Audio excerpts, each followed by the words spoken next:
Good morning everyone, welcome back to another mini vlog. আমাদের বাড়িতে না 3টে বেজি আছে, পোষা না, বাগানেই থাকে। আমি বেশ কিছুদিন ধরে এই টোনারটা ইউজ করছি, খুব ভালো শ্যুট করেছে। বাবা কালকে মিষ্টি এনেছিল, তো ব্রেকফাস্ট করার পরে একটা খেলাম।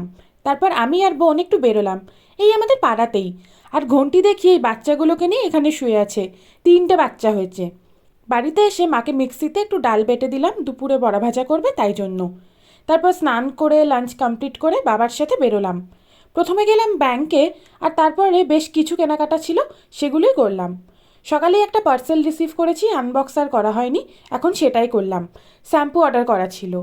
আর তারপরে আরও একটা পার্সেল এলো। ওটাতে আমি একটা জগার অর্ডার করেছিলাম, যেটার ফিটটা তো খুব বাজে, তাই রিটার্ন করে দিলাম। তারপর আবারও একটা মিষ্টি খেলাম, আজকে একটু বেশি মিষ্টি খাওয়া হয়ে গেল। সন্ধ্যাবেলা করে আমি বেরিয়েছিলাম পড়াতে। আর তারপর বাড়িতে ফিরে দেখলাম মা আজকে ডিনারের জন্য বানাচ্ছে পুরি আর তরকারি। তো ব্যাস, আজকের জন্য এটুকুই, আবার দেখা হবে।